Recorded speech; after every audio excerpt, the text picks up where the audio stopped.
What's up, everybody? Welcome to another episode of Lucas Live. My name is Lucas Tyndale. It is Wednesday, May 20th. Did you guys see how I did that without looking at the calendar? Because normally I don't know what day it is. I don't know if it's Monday, Wednesday, Friday, Saturday, Sunday, or Tuesday, because the days and the weeks go so fast. I don't know if it's just me and my life, but every day goes so fast. But every day has been a great day. Super excited. The show has been so much fun. I want to thank everybody who's watching live or by replay. If you're watching by replay, type replay in the chat so we know you popped in, even though you couldn't be here for some reason. Were you asleep? What were you doing? I don't know what you were doing. It's okay. I understand. Things happen. You know, it's okay. You don't have to be here every single episode, but you better be here at least every other episode or we're not friends. Okay, no big deal. To people out there, some people out there are wondering, how do I get on your show? And I was just having a conversation with one of my guests here. And one way to be on a show, anybody's show, is to have a relationship with that person, right? Like, how do I get to go to all of LeBron's games? Well, if I'm LeBron's friend, I'm sure he'll bring me to his game. So getting to know people, and it's not just me, I'm not just saying me, there's other great people, John P. the MC, other great people doing podcast shows who have businesses, who are doing ministries and movements and nonprofits. How do you get involved? You get involved, right? And it makes it easier. Now, that's not the only way, but that is one way, right? So when I have good friends or people I've done business with or people who are doing something positive, it is much easier for me to reach out to them, first of all, because I reach out to people, obviously, and then others reach out to me. It's much easier to say yes to people who I know have supported also. Are you a watcher? Are you a viewer? Do you type replay in the chat? Do you come into the chat? Do you talk to us? Do you engage? That matters to us. We appreciate it. We see you. We notice. We know. So that's one of the biggest things too. We appreciate everybody out there who's been supporting the show, supporting the clips. Watch the clips. Share the clips. Continue to support this thing. I'm having a lot of fun. I'm excited about our guests today. And we have another show on Friday as well. And I have three guests. Two is one pair, and then one other guest. And one of those guests, I need to contact them, make sure they're going to be in town because they're coming to town, and I'm going to make sure they flew in and everything's going to work. If they don't, then I'm going to be on here singing for 30 minutes or something because we had a raffle at the second half hour of our Friday show. And it is for a bourbon basket. So I hope okay, that worked. I was like, if I push this button and my camera disappears, we're gonna have a problem.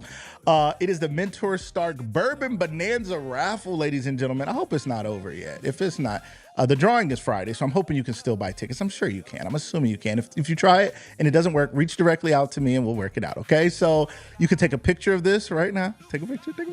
And click that QR code from your photos, or you can, if you're watching this on a different device other than your phone, you can scan that QR code, and for just $50, you can enter to win this large bourbon basket, and it's for a good cause. So you may know somebody, you may be the person who loves bourbon, you may know somebody who loves bourbon, and it's a chance to win. And even if you don't win, you help young people in our community win because Mentor Stark is doing great things to help our community. Mentor Stark sponsors our community spotlight segment, which we went over on Monday. They work with local mentoring and youth programs across Stark County who help our young people build the confidence, character, and connections they need to create the life they envision for themselves. We are very excited about it. There's also some big news about the founder. She will be here to share her big news and a transition of power. She will be sharing that live on our show. So we're so excited about it. Good morning, Creating Chang 3. Hello. She says, hi, Princess. Her name is Kyra. Hello. Princess will be on. Do you know Princess? You know what? I've been calling her Princess so long, I forgot her real name for a minute. I was like, is her real name Princess? I was like, did her mama name her Princess? I don't know. She'll tell us on the show. We'll get her on here in a minute. She'll be telling us. She will be on here in our second half hour. We are excited to have her. We have another good friend of mine. He is a young business owner. I was so impressed with him the first time I met him. And every time I see him, I ask him how old he is because he's buying his family business or has bought it or something. It is a pest control business. But he's bringing a younger 20-year-old view to a business that some might say, well, why would a young 20-year-old person want to have a pest control business? Because there's opportunity in every business. And he's going to talk to us about things that you might not know. Like there's some stuff going on with bed bugs and other stuff going on in our area that you might not know. You might have bed bugs right now. You don't even know and you need some help. You don't know what to do, but we're going to bring somebody on who can help you today, okay? So get ready. Some of y'all got ants crawling all over everything right now, don't you? I had some ants on my nightstand next to my bed one day. And I was like, boy, I better clean these up for my wife see this. I better clean whatever's sitting here that was a drink or something that was sitting here, and then had to spray it down, and they're gone. I think. I hope. I try to keep the pests away because I don't like to make my wife and my daughter uncomfortable. But if you need more help and there's more things going on, you guys are going to learn about this today, as well as learn his business and his journey as a young entrepreneur. So if you're an entrepreneur out there, make sure you guys check that out. Sinatra, what's going on? Is that Sinatra that I know? Sinatra, what's going on, my man? Welcome. Thank you guys for being here. Say hello again in the chat when you guys jump in, and you guys share this broadcast. If you're watching on YouTube, you can hit that share button and share it with your family group chat. Take that link and go share it with your family or your friends and tell people that you know are on the show. If you're watching on Facebook, hit that share button and just share it to your page. Or on Facebook, you can put at someone's name and you can put them on. You know what I have to do too? Because we are live on Lucas Live Media, I got to share the show too. I know that, right? I just do it every single time. I got to remember that. Okay, so I'm going to go to Lucas Live Media. So I'm going to look that up on Facebook, right? I'm going to click on the button and it says I'm live. And then I'm going to hit that little share icon and I'm going to share the show now. Tune in. That's what I'm going to tell people to do. Tune in. All right. Except my spelling ain't working. Have you ever had your spell check try to mess up a word for you? Sometimes I hit the thing is underlining something, and when I go to the options of how they should spell it, it's like another language. I'm like, what is that? It was right before. I must not be paying for the advanced package of Grammarly or something. I don't know.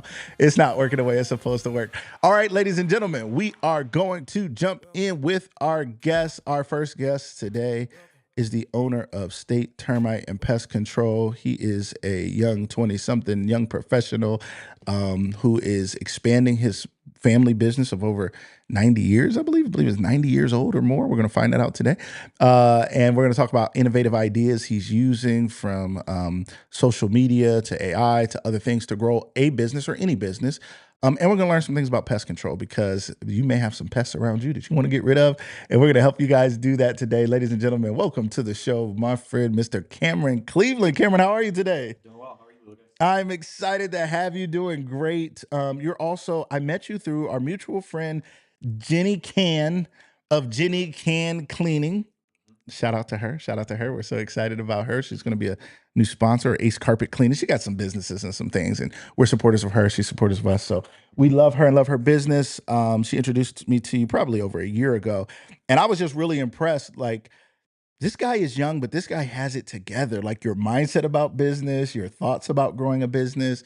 We're going to talk about that. But before we jump into the business, tell us a little bit, or maybe this is jumping into the business. Tell us a little bit of the history before we jump into your part. Yeah. So I took over State Termite last February. Family business that skipped a generation. So my grandparents have run it for ever. We started in 1933. So this would be year 93 in business, which is pretty crazy. We started as a carpet company. We were doing carpet cleaning and pest control. Okay. We were called Selway Carpets on Selway down in downtown Canton, which is now like a big warehouse for something else now. Right. And then in 57 is when we became fully just State Termite. And just were in pest control, always been in Canton the whole time.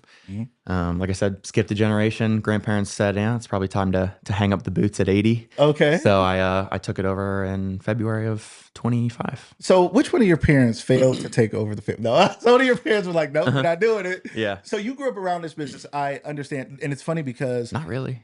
Oh, you didn't really grow up on it. You're on the side of the truck, though. Yeah. I was on. I don't know if anybody has been in the area for a while. Growing up, I was on. I'm the logo. I was, at least, not anymore. I changed that as soon as I got here. I changed it. I would have stayed. I would have stayed Jordan. But I was on billboards. I'm on some of the trucks. I haven't updated all the decals yet. But yeah, I wasn't really ever around the business. I'd come in here and there when I was just in town when my parents were out of town or something, staying with grandparents. But other than that, it was pretty much a new experience for me when I got in last February. Okay, so young. So what was your journey like? Was it you came out of high school, you went into this, you went to college, you went into this? What was your journey like from I'm going to go take over the family pest control business? Yeah, I think if you would have told me 2 years ago that this is what I was doing, I probably wouldn't have believed you. Okay. I graduated from Ohio University in 2023 in December.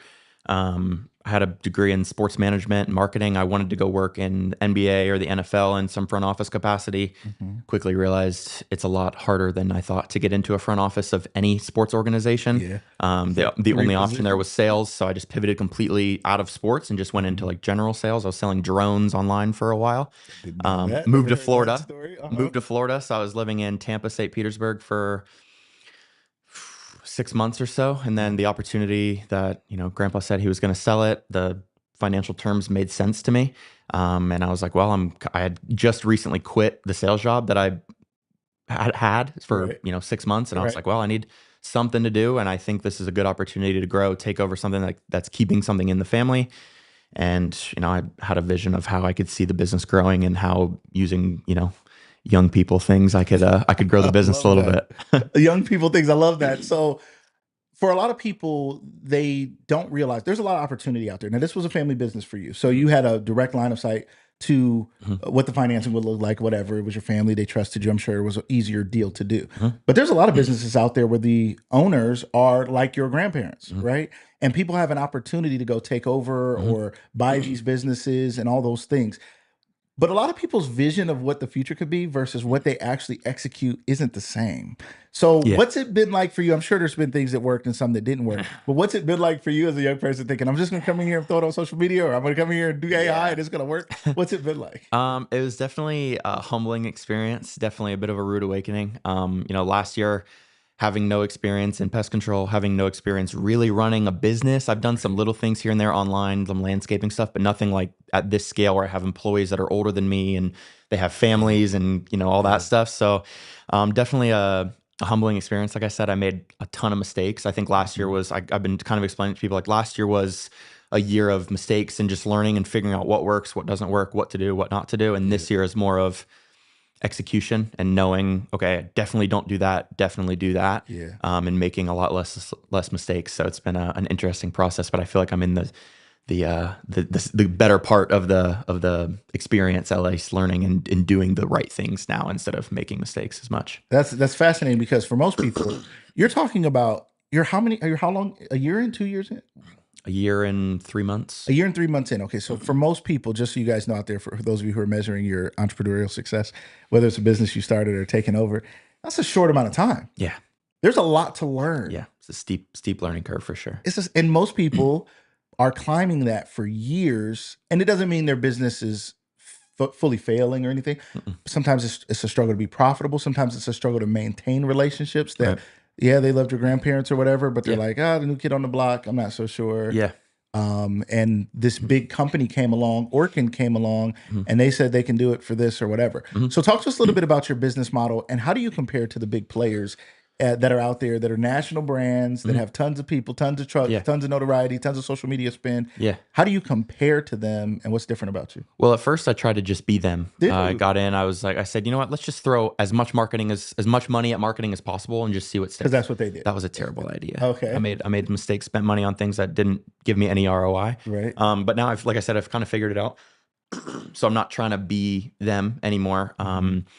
I don't like to talk bad. Some of them have a great service. Some of them No, talk not bad so about them. Just much. kidding. Tell us what you There's think. a couple companies that I would speak very highly of that Yeah. are big corporate companies. There's a Okay. couple that I just when a customer calls me and said, "Oh, here's the reviews," I'm like, "Ooh, got them." All right. I already know. I I already already know know. that we're I gonna already know who it switch. is. Right. Right. But no, we're different in the big thing is customer service. Mhm. You call like a Terminex or like you said an Orkin, Mhm. you're getting a call center person likely overseas. They don't know who you are. They don't know anything about your house. They don't know what issues you've been having. Right. Whereas me, I got caller ID. I see your name pop up. I say, "Oh, look who's calling." Like, Mm. John down the streets. I already know who you are. I know your house. I know who serves your house. I already know what problems you have. And if I picked it up quickly because they're calling all the time, so I'm Right. talking to people. So that's the big thing is they can call. They are speaking to me or my operations manager, Danny. We know what problems they have. We know who was just there when we were just there, and it just makes it a much more welcoming experience. And again, I'm not going to be, who are you? I don't know anything about you. And I'm also, the big thing with us is we're not locking people into They contracts do or that. anything like that where it's, okay, yeah, you can leave, but it's $200. For me, it's just, I like to stick with me for a year. If you hate me after a year, I'll click a button and you'll never hear from me again. Right. It's that simple. Right. So So what if there are you said no contracts, and then you said we have to stick with you a year, Cameron. That sounds like I'm stuck with you for a year. What happens yeah, if 1 month in I hate you? I ask that you stick with me Oh, for a okay. year. All I right. said, give us a try. Okay. We're local. We're here. We're not a big company. We're not going to try to steal all your money. Gotcha. We just want to help as many people as possible Yep. at the end of the day. I feel like we do a really good job. And I think at the price point that we're at, the value that we offer being, fully guaranteed, if you have issues in between services, stuff like that, it makes sense to spend. I mean, it's really not that expensive, especially we've split it up. We changed recently, which you don't even know. Instead of paying like at time of service, we actually split up the cost. Okay. So we do quarterly treatments. So you're paying monthly, like as like I was Subscription. like a Netflix or an Yeah, Amazon subscription almost. That's young people But stuff. Right it there. That's a breaks young up business owner. that bigger upfront That's cost cool. over the month, so it's easier to budget. And then again, it's fully guaranteed. So because you're paying for it month to month, if you have an issue in between, say you're in January and your next one's not till March, if an issue pops up in February, we'll come out for free. Take care of you, within reason. I like that. I have it's so funny because I think this is kind of odd. I probably need to call them. I had a issue with my furnace this last year. It was not abnormal. And I called up furnace company to come out. One that actually I saw their trucks. I've seen them on billboards. I've seen them on social media. Like it worked. Like I've been seeing them. So I called them. They came out. They were great. They sent a text to me before the person came with the person whose picture and his face. And I was like, this is cool. Seth will be here in a few minutes, funny. I told my wife. So that felt good, because I was kind of working and busy. And, there's somebody coming in the house. She's working. She's busy. But then before they left, they offered me a subscription, which could sound crazy. Like, what am I paying a monthly fee for Right. furnace? But then the thought that in the middle of the winter, if my thing goes out on the weekend, I don't have to pay this weekend charge. Oh. And they'll move me up in the list. And they're going to come do a annual inspection of my furnace and an annual inspection of my AC to know that those things are taken care of is great because truth be told, I'm the man of the house, Cameron. I'm the man. Yeah. But I have no idea what to do if the furnace goes out. Yeah, no, I get it. And your wife doesn't want to say, oh, well, how much is that going to cost? You just say, it's handled. It's handled. They got it. It's handled. It's a peace of mind thing. It is. And that's the thing I feel like with a lot of the home services, HVAC, like you said, pest control, lawn care, a lot of it now is moving to subscription just because everything else is on a subscription. Yeah. And it makes it easier to say, I know exactly how much is coming out each month. I don't have to guess. I don't have to say, oh, all of a sudden we have ants. I got to pay $200. Maybe, I don't know. I mean, who knows how much it's going to cost. Right. So I feel like it gives a bit of a peace of mind knowing you already got someone. You don't have to pay any extra. They'll just come out. No questions asked. I love that. So let's talk a little bit about pests. What's going on right now in the world of pests in our area? We're in, we're in downtown Canton right now. Your space is in North Canton. You're in all of Stark County, right? So first of all, tell us the areas you service and the types of homes or businesses or both. And then let's talk about some of the issues you're seeing out there. Yeah. So we're in North Canton, like you said. We're right on Main Street. We're in between. We're like maybe a block from like Pav's Creamery, in between like Pav's Creamery and like Varieties down on South Main Street, across from the Marathon there. So yeah, we're in Stark County. We do Stark, Summit, Portage, a little bit of Tuscarawas. We're like a 30-mile radius for most things, 50-mile radius for things that are worth it to drive 50 miles for. But yeah, as far as bugs, the big thing that we noticed last year was I saw a stat going into the new year that was Northeast Ohio is, I think, 5th or 4th in the country for bed bug activity. I was like, man, okay, we get quite a lot of calls about bed bugs, but I don't have the equipment to treat bed bugs properly. So I just was passing them on to somebody else, and I know how much he's charging. I'm like, well, all right, yeah, this makes sense. This makes sense. Right. And he was coming from Cincinnati, so this market is super underserved for bed bug treatments for how much demand there is for bed bug treatments. There's like one other company in Cleveland, I think, that does what we can do with bed bugs, which is crazy.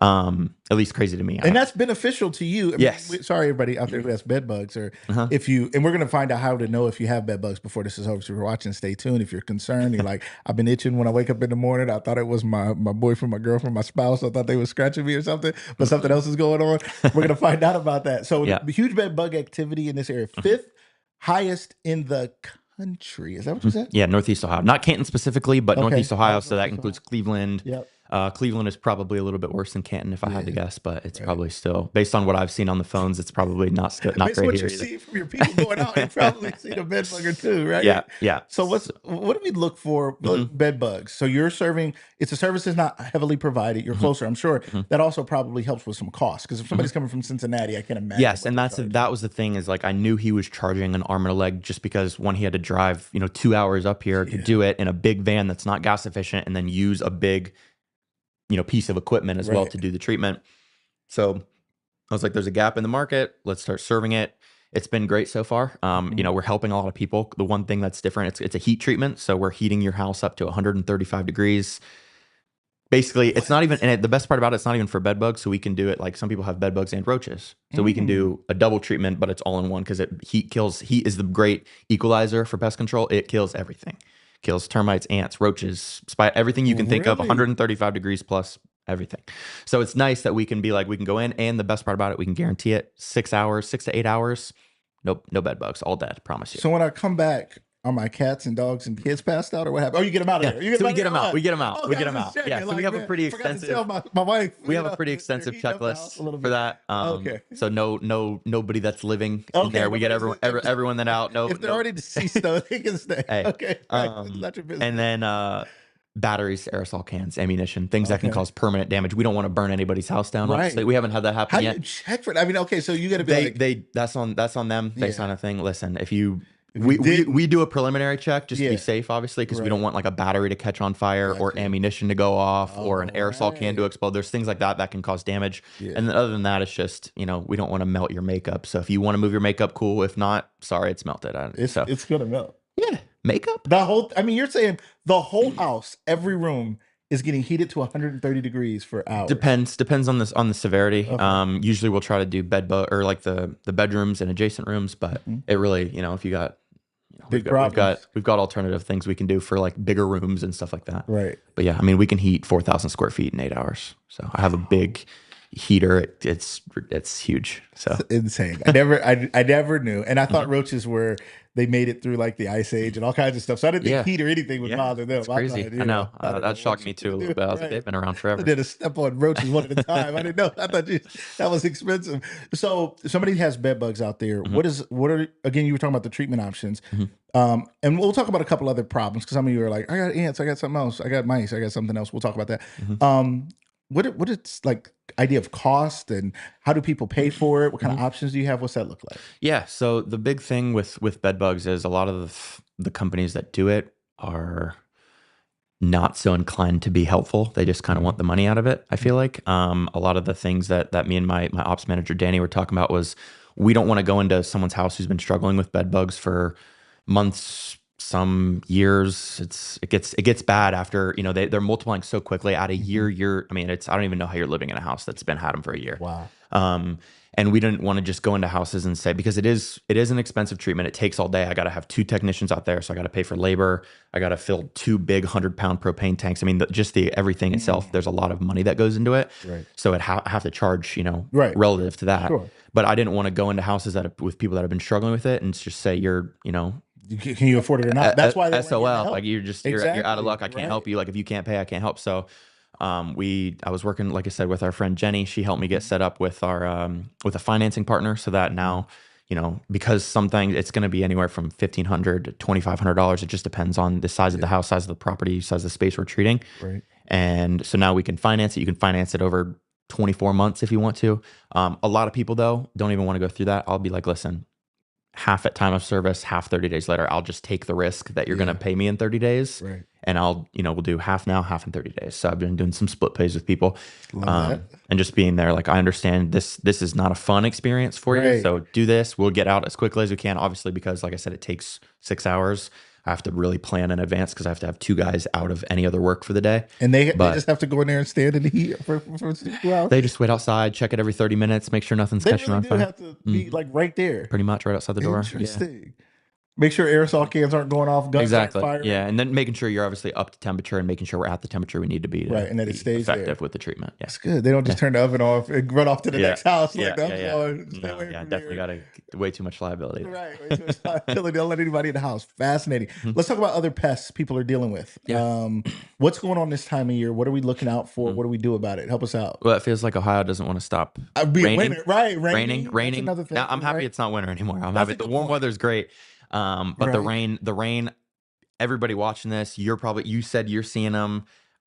Ants. Ants. They're everywhere. They're in your kitchen. They're in your bathrooms. They're in your living room. They're in your dining room. They're everywhere. Yeah. They like the rain, the moisture. It brings them in. It pushes them Mm. inside because they get wet. They're like, oh, let's go Find a inside, place. There's find a some nice dryness. shelter There's here. probably food in here somewhere. Right.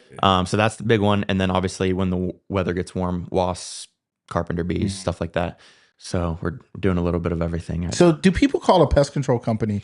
I have carpenter bees. Mhm. I have a wood post that my mailbox is on, Mhm. and my wife was just out there getting the mail yesterday, and she was brutally attacked, Mhm. or so she pretended, Uh-huh. as she dove all across the room street and fell all out. No, she was running, and I'm walking out there all calm, like I'll just get the mail, like I'll just get the mail, and I don't even know if they sting. I'm like, and I don't Mhm. think they're wanting to eat people, Mhm. so I'm just like, Yeah. I'm just Wasps are the get one the that mail. sting. Carpenter bees may, if you are really being aggressive But they're towards not them, really but trying not to. really. Same with I like could tell. honeybees and stuff like that. They're not really gonna Yeah, try to but wasps are sting. coming for you. Talk to us about that. What do you If you're in mean? their area, they're aggressive sometimes. Mm. There's a hornet that we have in Canton. One hornet is it I hard to remember what is this? I remember my office manager Danny, but when she was doing a job and she brought one back for me, like a dead one in a baggie. Mhm. Man, It was big. oh man, this hornet was like, it was like this big, Was it NBA curled hornet? up. I'm like, and she's like, the thing is with them is they'll fly at you like this with their stinger pointed at you full speed and just boom, like hit you like a BB gun Like almost. on a cartoon or something? I didn't Literally, just really. like that's where they. I guess that's where they get it from because that's pretty like the cartoons where they're flying at They're with their flying stinger. It's away. They pretty do that. accurate. That's That's how they do it, and they'll crazy. just boom hit you right. It doesn't feel good. I mean, it's Never heard of so such a so thing. little things like that we're taking care of for people. You know, people that Yeah. are outside, got kids, dogs, stuff like that that are outside. They don't want their kids getting stung. Yeah. You know, there's an allergy factor there that some you have an allergic reaction, have to Yeah. go. You know, so try to take care of that Take for care of people that. as well. Make So. sure people aren't getting Yeah, attacked and ants are more stung. of a nuisance. They're not hurting you. They're not biting you. Right. We don't have really many fire ants in Ohio. It's usually a Okay. more down south thing. So, Right. What yeah. are some things that are damaging properties? I work Mhm. with a lot of realtors and Mhm. things, and I'm now actually, ladies and gentlemen, now going out to homes and doing 360 camera content for real estate and Mhm. Zillow. And the fascinating. I mean, I started with a podcast. I learned Mhm. how to use a camera and a mic, and now cameras and mics and things have taken me into a lot of places. I was at a Right. house this weekend filming their house to put the house on Zillow, so you can do a walkthrough and a 360. It was fascinating and fun, so I can offer that service to you, ladies and gentlemen. So working with more realtors, Mhm. obviously, people buying and selling houses. There's things that they have to do, or Mhm. you know, what's that world like? Yeah. No, a lot of the pest control companies in the area for some reason stopped doing termite inspections and like wood to string insect inspections, which is like a full like state of Ohio form that you have to fill out. Mhm. You give it, especially for like VA loans, refinancing stuff like Right. that. You have to get this form Yeah. done. Like it's not you don't have a choice. Right. So we've been doing a ton of them with all the Keller Williams, Cutler Homes, all that stuff. Mm, All the big real estate offices in the area. We've been really? doing a ton of inspections for. It's an interesting process. You have to be specially licensed. I only have 2 technicians that can do the inspections, Mhm. which can get because They can no get one else is messy. doing them. We're getting quite a few of them, so it's hard to keep up a little bit. Yeah. But it is nice. It's a pretty straightforward process going. Usually, all the termites in Ohio, Hmm. termites are the big one in Ohio. That's calling actual property damage. Okay. Everything else is more nuisance and maybe psychological, mental stuff like bed bugs. That doesn't Right. sound fun, but Right. termites is the ones that can really cause property damage. I think when you and I were doing more work together, I think I told you a colony of I think 50,000 termites can chew through a 2x4 in 30 days, That was 30 to 60 days, which crazy. is pretty crazy. And parts of your house, things can start Mhm. falling Yeah. apart. Yeah. So Yeah. we're in there. We're in basements. All the termites are subterranean in Ohio, so they're only living in the ground. So most of the time, Mm. you're seeing damage and evidence in basements, I stuff didn't like know that, that. chewing up the wood on the ceiling, stuff like that, Okay. and older, but especially a lot of the houses around here are a little bit older. Right. So there's a lot of wood in the basements and stuff like that. So yeah, they're it's a fun process. Fascinating. Fascinating. All right. One more round Mm-hmm. around being a young business owner. To people out there, there's a lot of young professionals. A lot of young professionals watch the show. A lot of young professionals who are looking out to do it.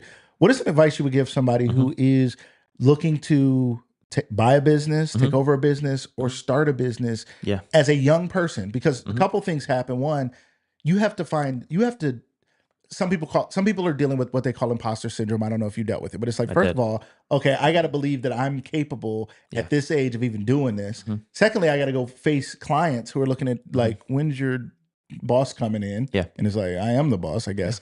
Talk to us a little bit about that and what advice you would Mhm. give to someone Yeah. who 20s, who's going Mhm. into business and Mhm. trying to make a name for Yeah. themselves. So starting a business, I can't speak too much on other than do it. Just do I it. I like mean, that. for me, I worked a corporate 9 to 5. It was too slow. It just wasn't for me. So I knew immediately. I've always kind of known I didn't really want to Yeah. be in that space in a cubicle. Just not for me. I can't. I Right. can't. I'm ADHD. I want to do. I like to do I'm not things doing it. quick, and Right. and a corporate world moves too slow for me. Yep. But as far as buying a business, the big thing for me was dropping the ego. Hmm. When I think I had told you in the past, when I was hiring my operations manager, I was just hiring for it as a technician point, she had been in pest control for 5 years. Right. So she came in to interview, and I had been running the business for 2 months. She comes in to interview and she's asking me, how do we do this? What products do we use for this? What are your thoughts on doing this? And I was just sitting there, I'll be like, listen, like, Danny, to be honest, like, I just started doing this. I don't know, Right. but I'm not gonna be like act like I know everything. And I want to be collaborative with you. Yeah. I feel like a lot of people when they get into, when you go from working a normal job to being the boss, you want to have like an ego and have the power and go on some trip and say, you have to do this, you have to do this. But for me, it was just drop the ego. I knew because they were older than me, all my technicians were older than me, that they Yeah. were going to have some hesitancy immediately with me because I'm 24. Right. So dropping the ego and just being collaborative, asking them what they needed to be successful, and then starting to just learn as much as possible from them because they're in the field, they're doing the work. So Right. it's different. And then, as like you said on the phones, same thing. People ask me questions. I'll be like, listen, I don't know the answer, but I will get you the answer. Right. So it's just not acting like, not lying, not making stuff up. So just dropping the ego is the big thing for me. It's just trying to consume as much information as possible on your On your industry. journey. Yeah. I love it. I think the fake it till you make it mentality, I Mhm. understand the logic behind it. And I understand sometimes we're convincing ourselves. So sometimes you gotta believe you are who you are Yeah. before you are who you are, right? Absolutely. Um, but also the humility to say, I don't know the answer to that. I'll find out. Mhm. Because an overconfidence in acting like you know and you don't know, people sniff that out quick, and then Mhm. they're like, they don't know what they're talking about. He told Mhm. me something totally different, Yeah. and it didn't work. Mhm. I love it, love it, love it, Cameron. Mhm. How can people get a hold of you? Somebody out there is dealing with some issues. They are watching this, Mhm. and they're somebody elbowed them who lives with them, and they're like, this Mhm. is, I think he's talking to us. Mhm. Or some business owner is out there, and they're Yeah. thinking, I'm locked. I am, or I was in one of those Mhm. long contracts with one of those companies. They came, they went. I'm not sure what they did. They Mhm. just keep sending me a bill. Mhm. I don't feel like I have anybody I can talk to. Mhm. How can those people reach out to you? Yeah. Two main avenues. Our website, just statetermite.com. Mhm. Our phone number, 330-494-6199. Love Give that us you a know call. that. You'll always get me. You'll always get me or Danny, usually. I'm in Monday through Friday. Danny's in. She answers the phones if I'm doing stuff. And then other than that, we're on Facebook, State Termite on Facebook.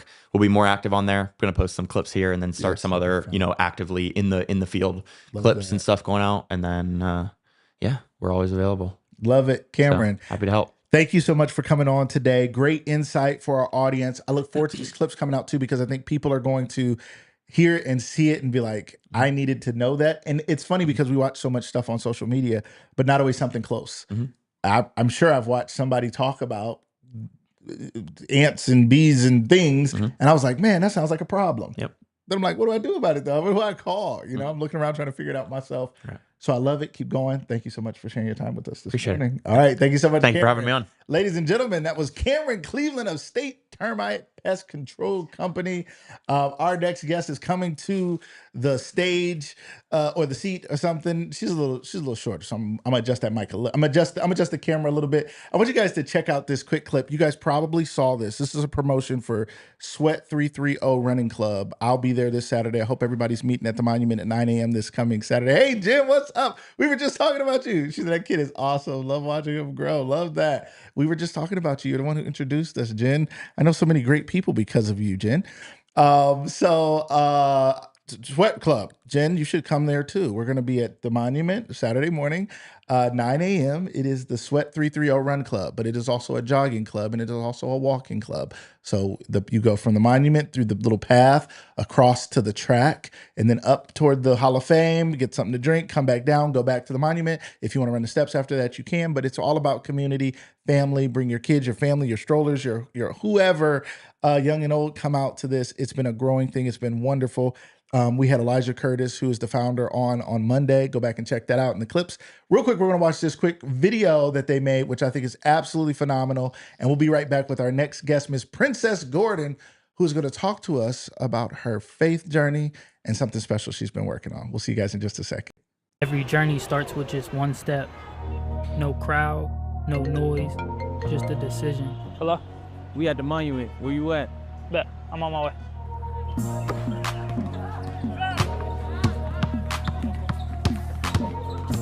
To move, to grow, to become more.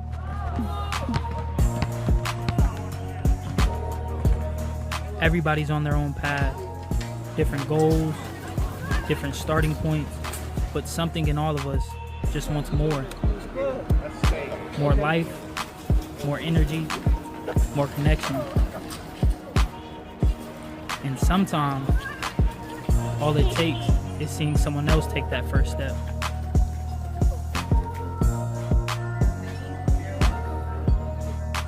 And without saying a word, it spreads.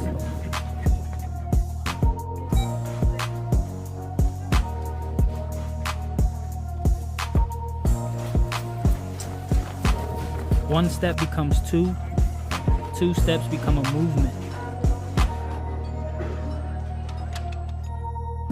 And before you know it, you're not running alone anymore. Live. What's up, bro? I finally made it. What's going on? Where you been at, bro? What you mean where I been at? Who's all these people you brought with you? What are you talking about? I guess the city wanted to join us, bro. No, let's work. Let's do it. Sweat 330 Run Club, where your journey meets community. It can be you too. All right, ladies and gentlemen, welcome back to Lucas Live. I have my lovely guest here, Miss Princess Gordon. Good morning. Good morning. How you feeling today? I'm feeling real good. How are you? I'm feeling great. Now, good. I'm gonna tell on her, y'all. She didn't know that Lucas Live was live. She's like, "Are we live today?" Yes, we're live. Let's go. Lucas Live. What are you talking about? Of course, but you're good. You settled down. You I'm feeling good. You're ready to go. I'm You're ready to go. Okay, good. We're gonna have a great show. We're gonna have some fun. We're gonna talk about some. You know me. We've known each other for a long time now. Long time. Your kids were little. Your girls were little. Everybody was probably little. They're all growing up. Did your daughter go to prom this weekend? She did. She did. Delia. Delia. I was like, she looks so much like Helen to me. Like Helen. Is that right? Crazy? She does. She looks like Helen a lot. I'm like, am I tripping? Or does she look just like her grandmother? I'm like, man, she looked like her.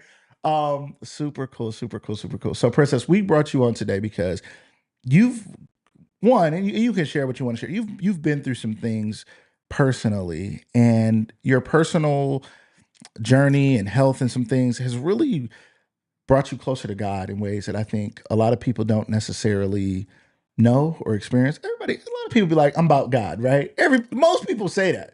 Even our country, it's like one nation under God and do the most ungodly things in the world and be like, this is not, you're just saying that, right? Or people like to identify with a religion. So they're like, I'm a Christian, I'm a Catholic, I'm a Muslim, I'm a something because I need to be in a club in case somebody asks me. But that doesn't mean they're living it out, right? So talk to me a little bit about your faith journey. And you can start wherever you want to start, but help people understand who you are today and kind of how you got here from a faith perspective. I was tired. That's it. Tired. Tired of living the way that I wanted to live. Tired of choosing the things that I wanted to choose. I couldn't believe in the things that I was seeing anymore. Like drinking, going out, relationships, friendships. It didn't hold weight anymore. I didn't have any choice but to believe in something that I couldn't see because what I saw it wasn't giving me the results that I wanted. Wow. Like that's just what it was. And you know, the Bible tells us that faith is believing in what you can't see. Mhm. So I could imagine things and I'm like, ooh.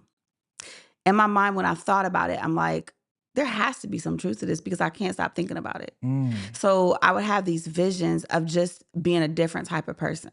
Yeah. I would start to write things down like, I want to be the type of person that shows up and loves people. Mm. I want to be the type of person that shows up and loves myself. I want to believe in something other than what I'm seeing because what I'm seeing, it's not giving me the results that I want.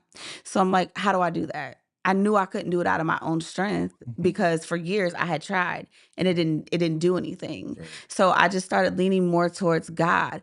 My health had a little bit to do with it, but if I'm Okay. being honest with you, it really wasn't enough. Interesting. Yeah, it So wasn't. so if you don't mind, and you don't whatever you want to share, even you're pretty young, and you were dealing with some health stuff. I remember, I know you from McKinley Early Childhood Center when I was there working there, and your kids went there, and you were one of our parents that we all knew. You stopped to talk to all of us, but sometimes your daughter gave us a reason to talk to you. But we all loved her so much. God, I mean, one of the most. And Jen is on here. Jen, we always talk about her son.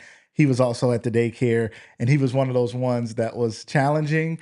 But we loved him and we loved her, and so we always just kept stretching it and figuring it out. You were one of those families as well, where your daughter would push it to the limit, but you were there. So it was like, if she's gonna come in here and have all these meetings with us, if she's gonna try to get counseling, help, support, you did everything you could. It was like, well, kicking the kid out isn't gonna help. This parent doesn't need a wake up call; they need a community. So we figured it out together, and truly, we loved your kids. I mean, like our family. So anyway, still do.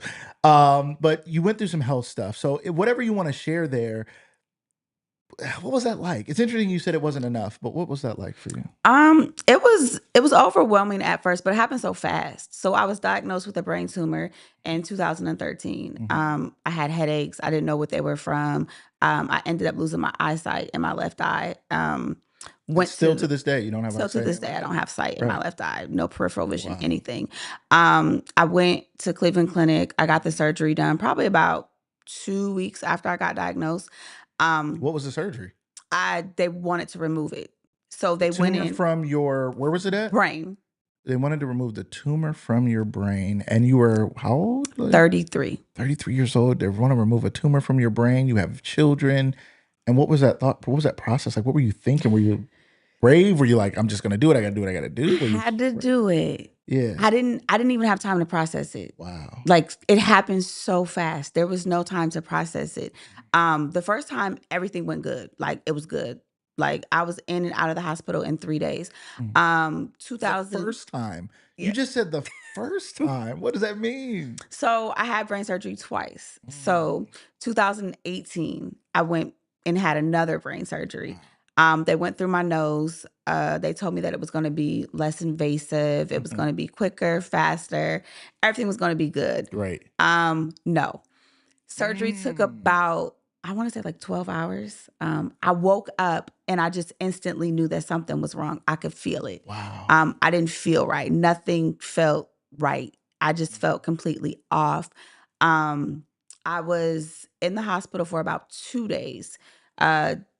Third day or so was when I started to notice something was really off. I had a stroke and I didn't even know that I had a stroke. You were walking around or you were at the hospital? I Where were you at? was actually about to get released. I was about to get released. Interesting. They gave me some medicine and I went to pick it up and my whole left side was just Weak. weak. Like, It wasn't working. And I felt like I was like in a daze. I was like, something is wrong. Like I couldn't think properly. I couldn't text properly. Like nothing was like working. And so I'm like, what's going on? And they're like, well, let's just go give you a CAT scan. So they gave me a CAT scan, came back and they were like, you had a bleed on your brain. And I'm like, they didn't even call it a stroke. They called it a bleed on my brain. I'm like, well, I don't even know what that is. I ended up being in the hospital for 22 days. During those 22 days, I couldn't rely on nobody but God. Like I knew who God was, but I didn't, like I knew of him, but I didn't know him. Right. So I remember looking at the doctor and the doctor telling me, I asked him, I was like, hey, am I going to die? And he was like, I don't know. And I was like, okay, well, if you don't know, I know that I can pray. You know, I've heard people say that they've prayed before and it works. I've never really prayed for like anything like this big. You know what I mean? Like I'm in the hospital, the Cleveland Clinic at that. You know, this is like the Right. #1 hospital World-renowned, in the yes, world. yes. So I'm there and the doctor's telling me he doesn't know. Mind you, before surgery, he told me everything was going to be okay. Everything was going to be okay. It's a 3% chance that something will happen. Everything's going to be good. So when he looked at me and he told me that, I was just like, okay, well, let me just get the praying in. Like, you know what I mean? Like, what else can I do? Right. And so that's when I realized that faith, you know. Did you, before that moment, were you a praying person? Were you a prayer warrior? Were you somebody who Nah. like identified? Would somebody come to you and be like, can you pray for me? Nah, No. no, not at all. I was outside. He was doing what outside. I was He was living. outside. He was living. As a matter of fact, right Tell him. before Come on now. right What was you before doing? surgery, I went to Atlanta. I was Okay. like, oh, brain surgery? Let's go to Atlanta. I want to go kick it.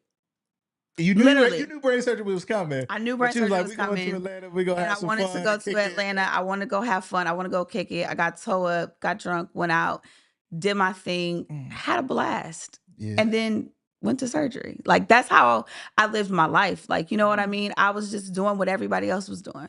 See, I think that's an important part of this because as we get to your who you are today and where you are today, for people who don't know, and it's not like, oh, I lived the craziest life out of anybody, but there are things. And one of the things I've seen you do, you on TikTok and other social media, is share very openly. And I think it's drawn a community to you. It has drawn a community to you because people don't like to say who they were. People don't like to say who they are. Forget that. They don't want to say who they are, let alone who they were. And the person who's still where they were never gets delivered because they don't have a map to where they want to go, because they don't have any role models, because everybody they see today acts like they showed up here from birth, when the truth is, no, I was right where you were. I was out there. I was at the club. I was out there partying, having fun, living my life. And I'm not even here to judge you, but I'm telling you, there is another way to live, right? So talk to us a little bit about the old princess. Like, you said some things now, and you've shared some things again online. Share with the people out there who may not know, kind of what was your mindset and your mentality kind of as a younger woman. I was angry. That's deep. I was angry. I was mad. And I don't even know like what I was angry about. Just I think like control. You know what I mean? Like Yeah. I think just not being able to control the way that things end up. And when you pick up drinks, when you date men, when you go out, you think that you have a sense of control. But when you get home, it's like everything's still the same. Everything is only temporary. It's only what it is in the moment. And once things don't start working out the way that you want them to, you try different avenues. And I had tried everything. Like, I mean, I went out like 7 days a week. I was drinking like a pint of liquor every time I went out. Like, that's what I like to do. I like to drink. I like to be just out and about, just doing stuff. You know what I mean? But it got tiring, like, cause you chasing stuff. That's what it was. I was chasing a void. I felt empty inside, but it felt better to just drink and leave it. There's a lot of people dealing with that. When you talk about control, one of the things I know you've shared with me that there was, and you're working on some things. We're going to talk about where you're at with some projects and some things you're working on. But there was a control of men you had talked to me about before, that you understood that women have power, whether they know it or not. Ladies, you have power, and it can be used for good or it can be used for evil. Would you talk to us a little bit about what you learned then, what you knew and know, and what you think about that mindset? Yeah, so I was molested. And because of that, when it took away my I didn't know that. yeah, I was Damn. molested as a little girl. Wow. And it took away my innocence. You know, it made me feel like I didn't have any control. Like I didn't have any power. Like I couldn't defend myself. I couldn't do anything. So as I grew up, what I did was, as a form of like protection, I said, no man is ever going to hurt me again. No man's going to take advantage of me. He's not going to get over on me. So what I did was I sought out men that I felt like wanted to take control of women. And so what I did was I reversed the role. Wow. I said, well, I'm going to just show up as somebody that you think that you need. Like, I'm going to show up and I'm going to be that woman that you've never had before. So now you're going to do everything that I want you to do because of how I'm showing up. And it was a form of manipulation, but it made me feel better because I couldn't control the narrative when I was younger. Right. So it made you feel powerful Yes. over men. And I've heard a lot of ladies say this, and my heart goes out to all the women who've been molested or hurt. And sadly, throughout my life, I've had more female friends than male friends. And the stories that I've heard from 90% of them is that something happened at some point in their life from someone in their life. Some molestation, rape, other things that are terrible. And it's sad, to see and to know. And then it causes things.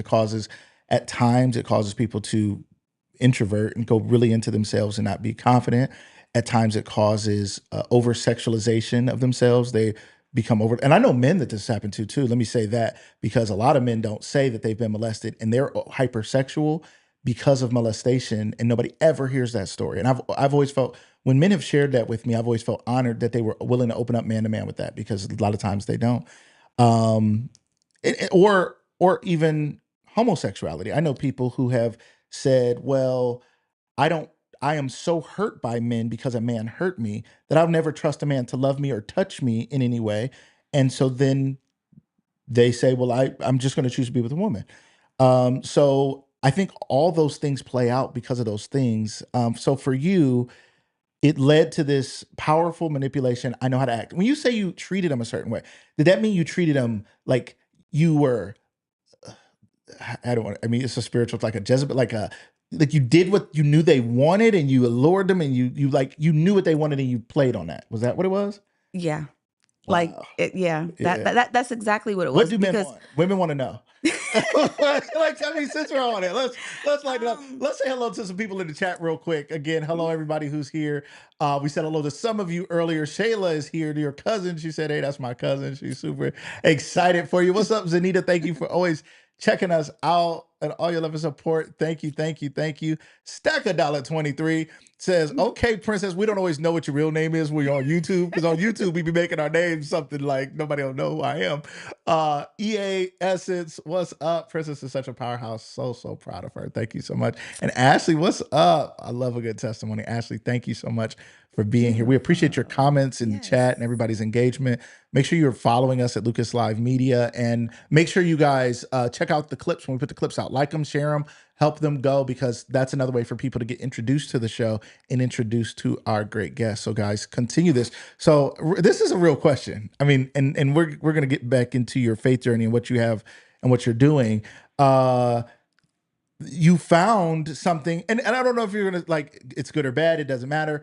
What did you find that men wanted that maybe, well, is it possible that what you found that men want could be used in a good way, because that's what they wanted? You could treat a man well and not manipulate him? Yeah, absolutely. Okay. So the manipulation came like in my younger years. Okay. As I got older, I desired to have a real relationship, to be loved, to be, with somebody who wanted to be with me. But I would say I wanted to protect myself. You know what I mean? Like, I really wanted to protect myself. So, and it was a form of people pleasing also. Like, I am a recovering people pleaser. So, by nature, I'm a nurturer. You know what I mean? I'm a kind person. I know how to give people what they want. That's just who I've always been.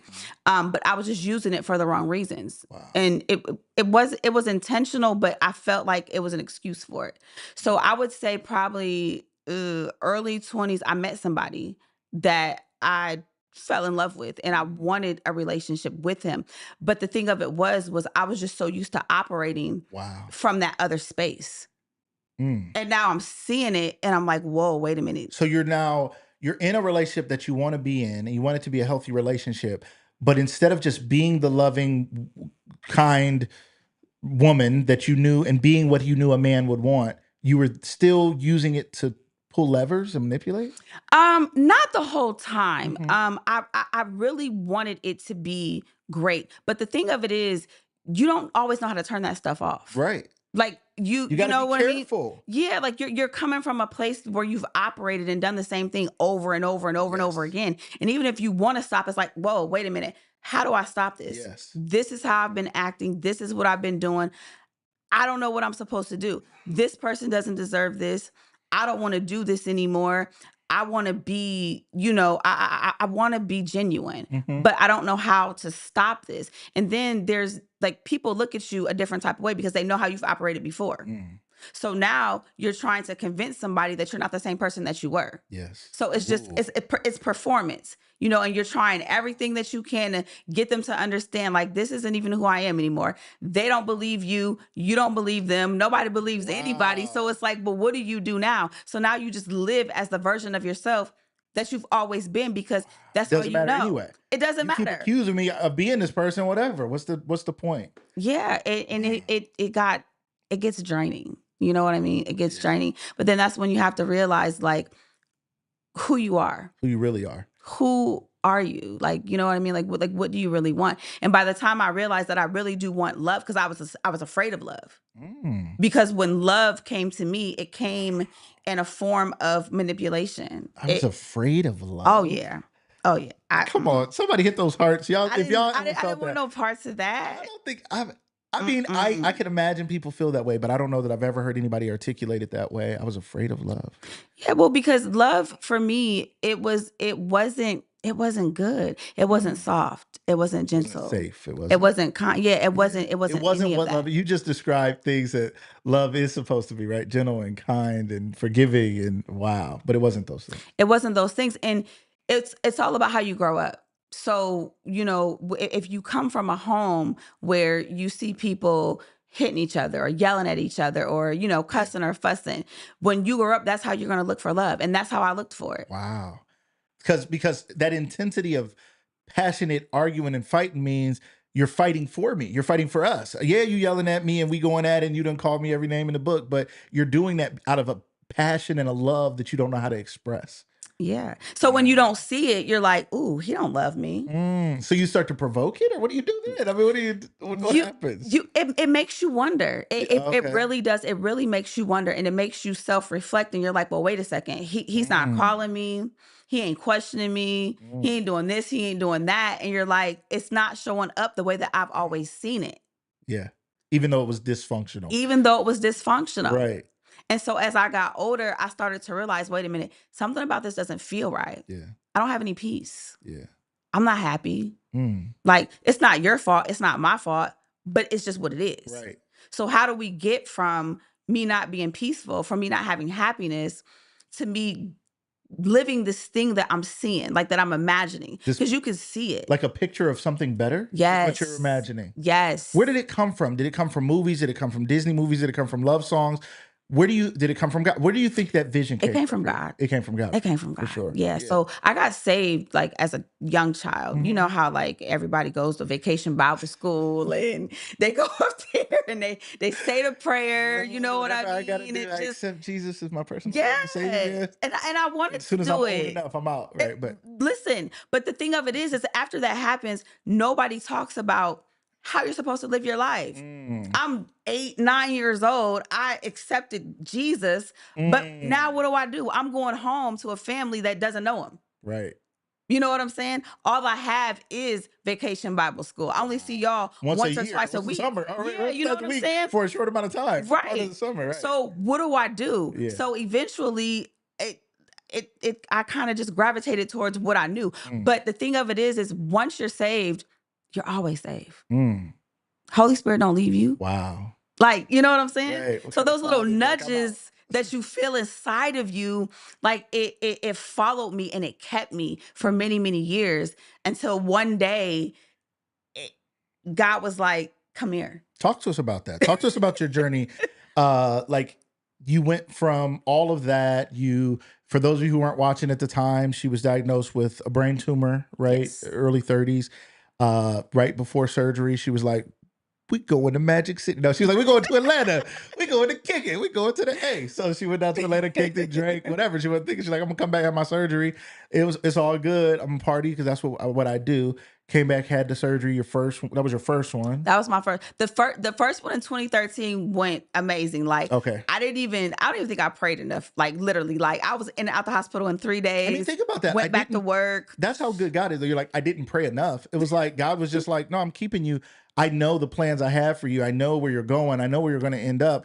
And I know you don't know to ask yet. It's like a toddler doesn't know what to ask for. So it's like your toddler didn't pray to you today. It's like they didn't know. They cried when they were hurt or hungry. Other than that, they was just living. They didn't know. So sometimes I think we look at ourselves like we so grown, and God be looking at us like, oh, you poor little toddler. You're going to get it together. Now, there's other of us who God is looking at like, you grown. Stop playing. Like, don't be toddling around no more. You know better, right? Yeah. So that transition of faith for you. So talk to us about the biggest moments. You said it wasn't even your health that was the biggest impact on your faith. Talk to us about what is your faith base, because somebody could be like, maybe she's talking about Buddhism. I don't know. Talk to us about what your faith is, what your religion is, and then what was the major catalyst or the major things that led you to your faith? So I believe in God. I believe in Jesus, and I believe in the Holy Spirit. Okay. All right. Okay. All right. It was just really life. Like I said, the first surgery that I had, it went awesome. The second one, I had complications, but even still, it was just a heaviness of life. Just wanting to live the way that I wanted to live. It was too much. And I remember one day I was at home. I was in my kitchen just sweeping the floor. And I literally was like, God, I surrender. Didn't know what those words meant. Didn't know. I was not in church. I was just like by myself. And I said, God, I surrender. And once I said that, everything began to change. Like everything began to change. There was so much power in what I said, and I didn't even realize it. So much power. I just started to feel different. What does surrender mean for somebody out there who hears you say that? What did you mean, and what do you believe it means now? Did you know what all it meant, or what does it look like? When I said it, I didn't really know what it meant, but I felt heavy in the moment. I felt tired. Yeah. I felt tired. Today, it means just giving it to God, like just giving it away. We carry so much stuff because we think that we can do everything in our own strength. Yeah. Who do you think you are? Like, so when you talk to people and people tell you like, oh, I'm going to stop smoking. I'm going to stop cussing. Just I'm whenever, going to stop tomorrow. doing this. I'm going to stop doing that. No, you're not. You can't do it in need your help. own strength. You Right. need help. You need help. Like even for me drinking, like I think it was 2013, went to Miami, Mother's Day weekend. I had a blast. And you still remember it was Had a blast. Had a blast. Right. I was on a tiki boat, turning up bottles, just like it was. I had so much fun. I literally made a video, and if you look on my social media, it's still on there. I said, I'm living the rest of my life like this. Like that's how I felt. That's how I felt. I'm like, You no, felt like you were living your best life. Like Yes. this is truly the Yes. pinnacle of life. I'm in Miami. I'm on this boat. This is living. yes. Right. That was the last drink I had. What year was that? 2023. Didn't plan it, nothing. That's how intentional God is. He was like, oh, you think you about to, all right, bet. That's incredible because God is I always like God is a gentleman. God is a free will God. God could have made us and been like my AI better not be doing what it want to do. I'd be talking to it like, you work for me. You're gonna do it. I don't want I want an autonomous thing that autonomously on its own does what I told it to do, not runs off and does stuff I didn't want it to do. 'Cause they say there's some AIs now that it'll purchase stuff for you. Well, if it purchases what you want, you're happy, but it'll just run off. If somebody's like, it spent $5,000 on my credit card, like some kid on the Xbox. I'm like, I'm not having my AI doing that. God made us like that. We are artificially intelligent in the sense of God's ways are so far above our ways. We are just a piece of his intelligence. Like AI is a piece of human intelligence and isn't us yet. But God gave us free will to do what we wanted to do. And he could have like, okay, cool. That's what you want to do. That's what you want to do. So it wasn't like God forced you, but you said something earlier, like you felt like the Holy Spirit never left you. Oh, yeah. How do you think that played a role into you said something that was against really what you had truly accepted even younger in your life that was still in there and was like, I ain't going there with you. I'm not living that life with you. How do you think that played into your transition and change, the Holy Spirit being with you? You could feel it. Like, you know what I mean? Like, a lot of people like to say it's their intuition and you know what I mean? Sure. Or I felt They're trying to something. Right. measure it in some way. It's something in there, but you're saying that was the Holy Spirit for you. Holy Spirit for me. 100%. 100%. And would you say it's the Holy Spirit? Like, I wanted to say, is it the Holy Spirit for everybody? But I guess everybody has not, doesn't allow that or operate like that. You know what I mean? So I guess everybody, it's not necessarily if you haven't allowed that in, because God doesn't force his way into us. But anyway, all right. So it was that it helped you. You said on that day in 2023, this is my life. I'm living like this. I found it. This is life. This is love. So what stopped you? Like, what happened? Like, you came home that day and was like, I don't have a taste for it no more. I didn't. What happened? I didn't. And I even like, you know how sometimes you like test the waters? Yeah. Just to see. Mhm. So I had went to Columbus for my friend, for Tanya's birthday. We went to Columbus, and some guy bought us some shots, and I looked at the shot and I was just like, like Really? the smell of it, the taste, like I couldn't do it. I couldn't do it. And I was like, and at that time, I didn't even know what was happening. This was before I said, God, I surrender. Wow. I didn't say, God, I surrender until July. So this was in June. And so I'm smelling this alcohol. I'm in this bar, and I'm not vibing the same. It's not the same. I'm not as turned. Like, Right. I'm just there, but I'm not feeling the scene. I'm just like, what's going on? This ain't really giving what it normally gives. Like, I'm not like, the high wasn't working. No. Even the high of the club, like the high of the environment, the high of the drinking, the whatever, it was just like, it was not working. And no matter how much I tried to show up and be who I thought I wanted to be in the moment, I couldn't do it. It wouldn't work. And I'm like, and that's what I try to tell people. Like, it wasn't like I felt like I have to do these things because now I'm serving God. God just did it. He came and he did something inside of me that I didn't have any control over. Wow.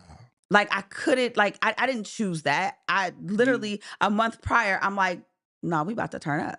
It's your birthday. We going to Columbus. Let's go kick it. It did not work like that. And and I was like, okay, Princess, well, what's going on? And then Labor Day weekend came, and I went back to Columbus, and I was in a bar, and I drank water the whole entire time. Whole entire time.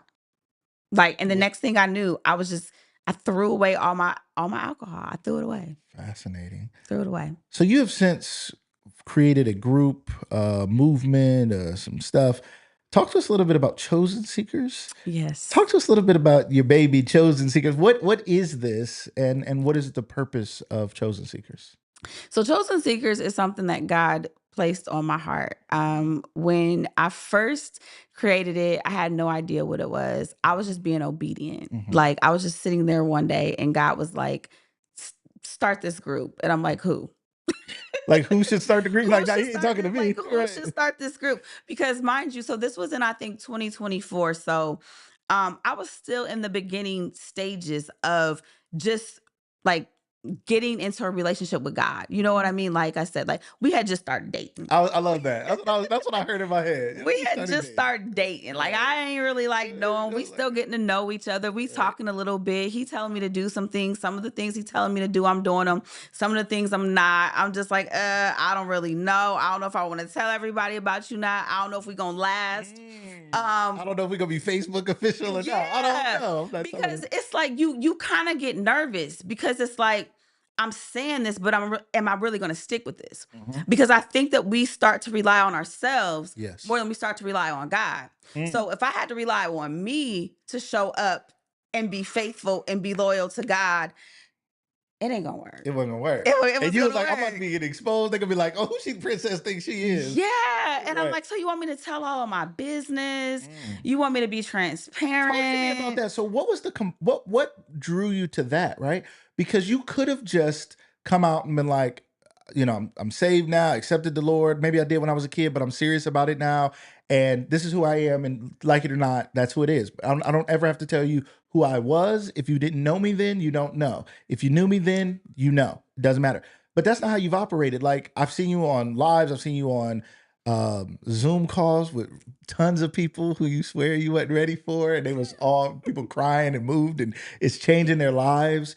What made you like be willing to share? Because like I said, a lot of people, it's like, them skeletons got to go. They in the closet. I'm trying to get them out the closet and cremate them because I don't want nobody to ever know.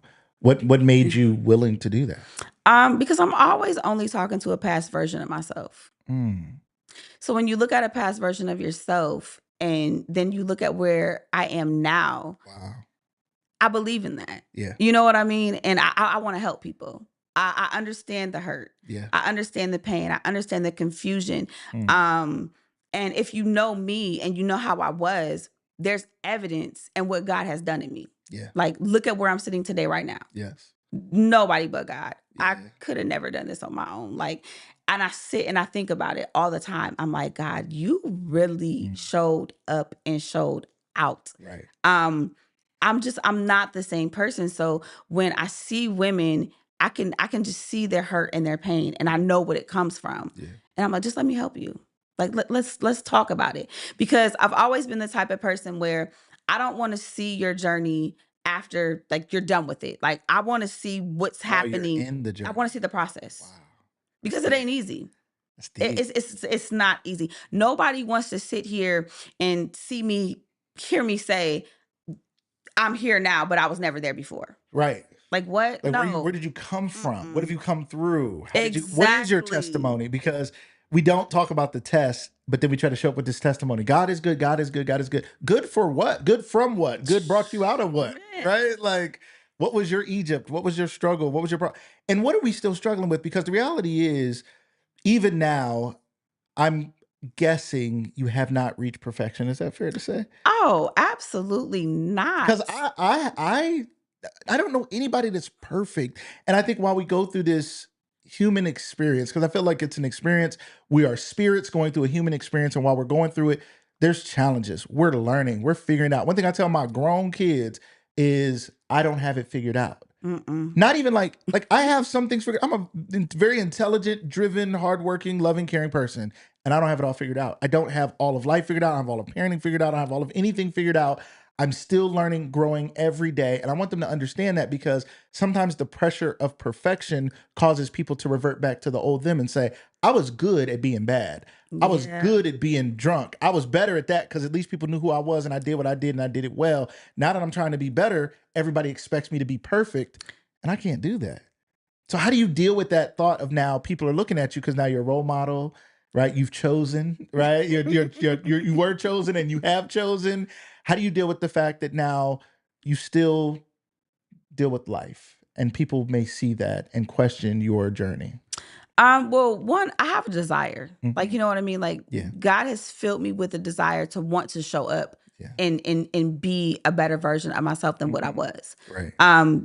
For some people, they might not have the desire. So I think it's just all in my desire to want to be like this. Like, I can't go back to the way that I was. I can't. I've come too far. I've done so much work. And I think once you get to a place with God where you trust him, then that's where you can just give him everything. And I trust that the decisions that I'm making, like, God is going to be pleased with them. It's like going from, like, okay, drinking. So I use this as an example all the time. Like, when I first started drinking, I think I started drinking, like, I don't know, I think I was like drinking like Malibu rum or something, or Tanqueray gin, and then I drank some Ciroc, and I drank some tequila, all like that. So we continue to drink these different liquors, expecting a different turn up every single time, because now this don't get you drunk no more. Wow. That's what you used to do. Yep. So now you're looking for something to get you Stronger, there. better, Yeah, right. yeah, something stronger, something better, something more. So that's how it is with my relationship with God. It's like, okay, we were here, but now I want more. I had a little bit. You gave me a Wow. good taste. You showed up for me when you told me to quit my job, and you sustained me the whole year. I love that. And now I want more of I that. trust you. I want more of that. And till this day, people are like, how did you survive a whole year without a job? What do you mean? You just threw that out there like it was normal. You just act like everybody been chilling without a job for a year. What? What are you talking about? What happened? What you didn't have a job for a year and God you're still here? God called me out. He was like, you gotta go. You gotta go. Wow. And I was like, why I gotta go? And where He I gotta said- go? I gotta go, but He where said, am I you have going? to go, because what happens is we start to rely on money and not on God. We gotta pause for a second, ladies and gentlemen. And it does not mean what you just said was not we are all horrible lovers of money and horrible people, but you said we do. And I can tell you, as an entrepreneur, you don't have a paycheck every other week or every whatever. So you're always hustling and always figuring it out, and you really learn to rely on God because you learn to rely on God, and you also learn a Joseph principle. I always think of like because there's times where there's more, and you got to store it away and be ready for the next season. And then there's times where God is like, you have to invest and trust that I'm going to give you more. Sometimes we're holding all the seeds in our hand and we never plant anything so nothing can grow. But it's like if you never plant the seeds, you'll never have more. It's nice to have watermelon, but if you don't plant any of them seeds, I don't know if y'all out there eating watermelons. I don't know what y'all doing with them, but you got to plant things in order for things to grow. So for you, you went a year without a job because God told you to leave. Most people would say he's telling you just to go work somewhere else. What do you mean he told you to leave? How did that play out? And we're a little So bit past our time, but this is just, I'm sorry. We're just going to, as long as you're okay to stay a few more minutes. I'm That's good. good. Okay. So I've been a waitress for like over 20 years of my life. It was fast money. It was easy. Right. I was really, really good at it. I made probably about $700 to $800 a week. Wow. Um, and I felt like because I had money, I didn't need anything. Like Yeah. that's all you need is like money, and everything is good. Right. And that was very self-reliant, Mm. very self-reliant. And God is like, okay, so if you're relying on you, then what am I for? doing? Yeah, like you know what I'm Right. You don't saying? need me. So he humbled me. Uh-huh. Like he took me out of my job, and it got to the point where it got uncomfortable. Like the Holy Spirit had told me to leave, but I'm like, okay, leave and do what? What am I gonna do? Mhm. I was scared and I was nervous. And that's part of the journey that people don't understand. Like there are certain things that God told me to do that I did not do. Mm. So now delayed obedience is just gonna have you heavy. So I started to walk into that job every day, and it was just heavy. Delayed obedience is heavy. Oh my gosh. What a statement. What? It's like when your mom tell you to do something, she told you to get up and wash the dishes before she get home from work. Mm. You laying there looking at the clock, still not doing it. It's getting closer and closer to the time that she about to come in. You know she about to get on you because you ain't washed the dishes. Right. What are you doing? What are you doing? How does that feel? Right. When she 2 seconds from coming in the door and you still ain't washed the dishes, now you got to hear her mouth. Now you sweat. Now you scared. Yeah, Right. like what? And that's how it got. Like, how can God tell you to do something and you just like, no, I'm cool. I ain't doing it. All right. Man. So I didn't do it. Like I didn't do it, but it started to feel heavy. But one thing about God is when he wants you to do something, he's gonna make it happen. Right. When I've left my job, I left in the middle of a shift crying. Wow. Crying. Like he was like, I'm gonna give you a chance, princess. Or I'm gonna let you feel the heat. Yeah. And that's exactly what happened. Wow. And I left crying. And even when I left, though, the thing about God is he gives you reassurance, like insecurity. Like even when I left, I felt that peace. I was like, okay, cool. Yeah. I'm aligned now. Yeah. I'm doing exactly what God want me to do. I don't know what we doing tomorrow. Right. Oh. I don't know where the money gonna come from. You know, Right. these next couple of months, I don't know. But God is like, but if I told you to do it, I'm gonna make sure you're good. And so that's where that believing in what you can't see comes from. Yeah. When you rely so much on what you can see, what you can't see lets you down a lot. You're right. Like walking by sight, you be done fell in a hole and you don't even know how. really, for real. Like I Right. showed up to a job every single day for years and Yeah. years and years, and I was still uncertain. Wow. I was still heavy. Mm. I was still tired. You know what I mean? Like it still wasn't Right. enough. Right. It was never enough. Wow. Nothing was ever enough until I gave God the chance to come in and be everything that I needed him to be. And you really don't even know what you need until you allow it. Like we tried everything else. Yeah. You tried drinking, you tried smoking, you tried having sex, you tried going on all of these vacations, you tried these relationships for years and years and years, and you still leaving with the same way, emptiness. Same emptiness. Yeah. Nothing is helping. Why are we just on a hamster wheel, y'all? Like, That's such a real statement, and I think so many people have lived that life or are living that life in one way or another. And sometimes we're not living it in a way that's like drinking, smoking, sex. Maybe that's not the thing anymore at whatever grown age we are, but it's something else yeah, that is anesthetizing the pain. It's like an anesthetic that's like helping me deal with the pain of life, grief, drama, trauma, stuff I've been through. And I'm trying to figure it out. And I always think of this show was my way of grieving in a positive way when I lost my mom. Like I was so broken, man. I was like, it's still hard, man. I don't know. It's been 6 years. It's like, I don't want to say I'm not better. I am better. And because she would whoop me if I was at least somewhat better. She'd be like, boy, if you don't get up and get it together.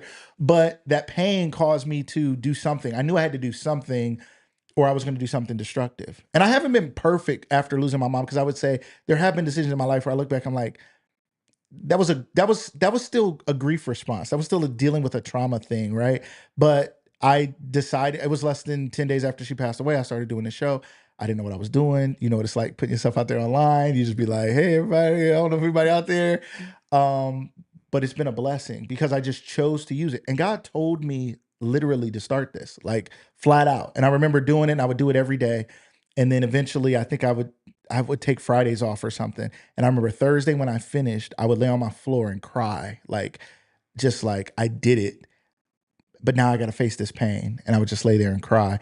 But God was a comforter and God is a comforter. Amen. And even through the hard things, I got to know God even better. And one thing I got to know God was, and I think this could be tough for some people or controversial, I don't know, but I got to know God outside of church, Yes. which was interesting because it's not something against church, but church can be this, well, I'm not even sick or I'm feeling a little, but I know I'm going to the hospital. So I can live whatever kind of way. And not that I was living crazy, but I know I'm going to the hospital. I know I'm good. I know I'm doing better than most people because at least I'm going. I'm active. I'm attending. I'm believing who God is from everybody else's belief about God. And it kind of can get you to be lazy about it's a group date instead of a one-on-one date. And so I'm doing less one-on-one dates because like, I'm gonna be at the group date, right, God? I'm gonna be there with you. My beautiful lights going off. Don't worry about that. Stark County Minority Business Association. We're gonna fix my lights. So for you, a personal relationship with God. I said knowing God outside of church, and I thought it might be kind of odd. And you said yes. Like it resonated with you. What do you think about that? I hadn't been to church in over 13 years before I started Chosen Seekers. Wow. And yeah, like 13 years. And even now, I feel like a lot of the women that are a part of Chosen Seekers don't regularly attend church. And I think that that's what Chosen Seekers is. It's a safe space. It's I'm going to meet you here. God is going to meet you here because he knows your heart. A lot of people feel like when they go in church, they have to perform. Yeah. They have to do what everybody else is doing. Yes. That's real. If everybody's standing, I got to stand. If everybody's crying, I got to cry. If everybody running, everybody clapping, everybody. But right now, I remember being in church in moments where I'm having a real intimate moment with God. Everybody else might be jumping up and down, but I'm still, that last song still got me. And I'm sitting here like processing. Y'all done moved on to a fast song. And it seems as though I'm supposed to be jumping up and down. It's like, yeah, but the group date just got real personal. And can I sit in that moment without feeling awkward because everybody else has moved on? Yeah. So, yeah. So it's a personal thing. Chosen Seekers. We're not gonna stay on here till noon. I promise. Let's talk about Chosen Seekers. What is Chosen Seekers and why did you start it? Chosen Seekers. It's a safe place for women to come and to be heard and to be seen and to grow in their relationship with God. And I started it because I was lost. Like I didn't know what to do. I was like, I want a relationship with God, but I don't know how to get there. Yeah. I want to read the Bible, but I don't understand what it's saying. Like I open up the Bible and it just says a lot of words that I don't get. So like, what do we do here? Right. So God was like, well, create this space, create a community for women to come together and help each other. Like, let's talk about it. Yeah. We bring everything to the forefront. Like, what's going on? What are we challenged with today? Right. You didn't hear from God today. You feel like you can't hear from God. You feel like you're lost. You don't know what to do. You don't know how to approach God. Yeah. You don't know how to stop doing what you're doing. You want to, you know what I mean? Like Yes. it's just a community. Like we just helping each other. And I think that my transparency is what and I try to be really, really relatable. You know what I mean? that makes women feel safe. Yeah. I just want it to be a safe space to just come together. It's not a church. We're not all churchy. You know what I'm saying? But I'm giving you what helped me. Yes. You know what I'm saying? I'm giving Right. you a resource. Yes. You tried this, you tried that. Now try this. Mm. And like I said again, there's evidence in what I've done because look at how I'm showing up. That's real. That's it. And you're like, if you knew me before and you see me now, the evidence is in who you see today. Yeah, absolutely. And I've been where you are. Mm. Some days I am where you are. Like, please understand, like, I am not perfect. Yeah. This is a challenge. Right. A challenge. I have to reject temptation every single day. Yeah. That's deep. You know, that's not a reality that most people say either. It's kind of like I've overcome and I've overcome. I'm delivered and I'm delivered. But like I said earlier, No. it's like the children of Israel were out of Egypt. They were out of slavery and they weren't to the promised land yet, but they were still missing the old place, even though the old place was bondage. And they were like, but I kind of like, I knew it was like in bondage. I knew he was going to eat. I knew he was going to drink. I knew how things work. And I kind of wondering why Moses got us out here in the wilderness. I want to go back to Egypt. And there's a lot of people who we don't want our deliverance. I mean, we want our deliverance, but there was some fun stuff back there that is still calling us. And that old person inside of us is still like, what's up? Like, we ain't never going to do this again. Right. Like, and it's trying to get us. Now, Sinatra here said, we need a book. We need a book. We need a book. I don't know what he means. We have a book. We have a book. We have a book. We have a book. Look at this. Talk to us about the book. What is going on? Me and you have had some conversations. Y'all don't know I'm everybody's business coach, counselor, life coach, counselor on the side. And I be getting on people too. I'd be like, you better get together. Don't come talking to me again. I want to talk to you again until you got something done. Let's keep moving. So we've had those conversations. But I've also cheered you on because I see what you're doing and I'm just like, wow, this is amazing. But we have a book. It's like we have a baby. We have a baby. We have a book. We have a book. Talk to us. What do we have? So it's called Running to God's Word, a journey to stop scrolling and start seeking. Yeah, God was real intentional with that. And that's another thing. Like this was all God. All I did was do what God told me to do, but it was all him. So basically what the book is 30 of my own personal testimonies.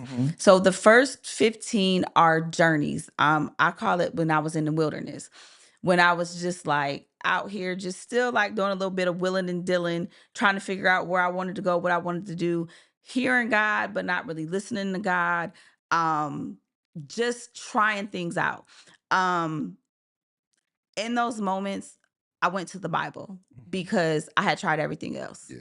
And I'm like, okay, what does the Bible say about whenever you feeling lost? Yeah. What does the Bible say whenever you can't hear from God? What is the Bible saying about this? So I went to I picked 4 scriptures. So you'll read my testimony. I give 4 scriptures that I ran to that helped me reflect on what it was that I was going through and how am I able to go to God and figure this out, because I had went everywhere else but God. So God gave me this acronym, and what the acronym does is it helps you break down scripture, because most people are like, I don't understand what the Bible says. Right. So then you break down the acronym, and then when you sit with it, God just began to reveal things to me. Wow. Like he just began to just speak to me. And it was just like, wow, I'm reading what God, like what I'm getting, like, and it's very descriptive. It's very like, okay, this is what I'm pulling out of this. This is what I'm examining from out of the scripture. This is what this is saying in this moment. Yeah. And it's very real moments of my life. And so then once you get through the journeys, now we go to postures where now my heart has changed because I've read the Bible and now I'm understanding. And I was intentional about sitting with God and allowing God to talk to me and let me know what he means about this and about that. You know, you just have to be intentional about everything. Yes. The same way that I was intentional about picking up that bottle and drinking because I wanted to get drunk to feel a certain type of way. Yes. If you're intentional about wanting to sit with God, he gonna show up. Absolutely. God is waiting on us, you know? Yeah. Like God is, and I what I love about God is God cares more about us than the plans he has for us, because God is not a user type of person. He's not like, you better hurry up because I'm sick of you and I put something in you, and if you don't hurry up and do it, I'm about to give you a whooping. He's like, if you don't do what I put in you to do, you will never feel like you. If you don't do what I put in you to do, you will never feel like you. You will forever be chasing something because there's something unsatisfied inside of you that's like, I don't know what it is, but I'm not happy here. I don't want to. And I often think also a feeling of a suicidal feeling is the desire to die, but often it is really a desire to die to who we were, to be born again into who God wants us to be. But we don't know how to make that transition. So all we feel like is, I just need to go from here, because you want to go from a physical realm to a spiritual realm. And God is like, I want you to go to a spiritual realm in a physical body so that you can help other people understand what I'm like on earth. But we don't bridge that gap, and we live in depression, which depression means to squeeze the spirit out of something. It is to push something down and push the spirit out. So we are depressed because we've pushed the spirit of God out of us, which is God's desire for us to be like him here on earth and to live that out. So your journey has been inspiring, even to me, to watch and to see and to cheer you on. For people out there who want the book, who want to connect, who want to get with you, what do they do? How can they connect with you? So, Chosen Seekers is a private community for women right now. That's cool. We're not mad. The men, we all right. We okay. We ain't mad at you. All right, whatever. We meet weekly for Bible studies every Sunday. And right now what we're doing is we're going over the book. The book is being taught. The acronym is being taught because I feel like where there is community, there's growth. Where you have a good foundation, because the journey can't be done alone. Like as bad as you want to do it by yourself, you can't. You need like-minded people with you to encourage you and to help you along the way. So you can always join the private community. It's through Telegram. The link is in my bio, my Instagram bio, and in my TikTok bio. Okay. I'm chosen _ princess 13 on TikTok and on Instagram. The book, I haven't launched it completely yet. I'm still doing like a little bit of editing, but it's ready. It should be ready here within the next couple of weeks. You'll be able to buy it. Her to that. All right. All of y'all, we pushing her. Okay. In the next couple of weeks. The next couple of weeks, yes. Just, putting a little bit of this and that on there. But yeah, it's done. But if you want, like I said, to join the community, we go over the book every Sunday. I go through one journey every Sunday. We read it together. We sit on it. We meditate it. You know what I mean? We go through the scripture, and we just teaching you whatever it is that you need. I believe that God is using me to be able to help you with it. I love that. I love that. I love that. I love that.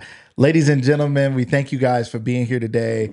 We see you, Shayla, Brandon, Sinatra, Chav, everybody who's been in the comments. I know I'm gonna miss some people's Anita, everybody who's been on here. Ashley, we thank you. We appreciate it. We love the engagement on the show. I've been throwing your comments up there that we haven't been able to engage with each one. We see you and we appreciate you guys. Princess, thank you so much for being here. I'd love to have you back. Yes. I love your transparency. I love your openness. My show ends at 9 a.m. and it is 9:34. It's time to go. Which I got things to do, girl. But it was well worth staying on because I felt like what you were saying was something that people needed to hear. Amen. So I just got to listen to God too, because he created the show and I got to go and do what he tells me to do. And if I'm late for another meeting or something, I'm gonna blame the Lord and they're gonna have to deal with him. You know what I'm saying? Like get struck if you want to by my dad. Thank you so much. You've been wonderful. Yes, thank you. I appreciate you for having me on. And you were scared before we started the show. Let's make nervous. sure. I'm always nervous. Not scared. Nervous. Scared. Not nervous. Not scared. She didn't know we were live, ladies and gentlemen. I said, "This is Lucas live. What you talking about? Of course we're live. What you talking about?" She did a wonderful job. Thank you guys. Send her some love in the comments. We see you guys making those comments. Hit those hearts if you're on Facebook. Share this broadcast if you haven't shared it. Even though we're at the end, if you share it, people will see it show up on your page and they'll be able to check out the interview. We're going to cut some clips, so make sure you guys are looking out for those. Make sure you're following us at Lucas Live Media. Thank you, thank you, thank you. That's my niece, she said. Bunny and Kendall. Okay, they all out here. Ladies and gentlemen, thank you guys so much. Thank you so much, Princess, for being here. Thank you. Thank you, thank you, thank you. Ladies and gentlemen, this has been another episode of Lucas Live. Thank you guys so much for being here with us. We'll be back this Friday at 8 a.m. with some more great guests. We have Corey Minor Smith in the building. I believe she's coming in from out of town. We have Lori and the team from Mentor Stark in the building. We have a special raffle that's going on this Friday, raising money for Mentor Stark. We have a lot of great things happening. You guys have been wonderful. Thank you guys for your love and support of Lucas Live. And Lucas Live is not about me. It's about the community. It's about people. It's about bringing people from the backyard to the stage, from people from around the community, bring them on, shining a light on them, and bringing them to all of you so you guys can support them even more. We'll see you guys next time on the next episode of Lucas Live. Everybody have a great day.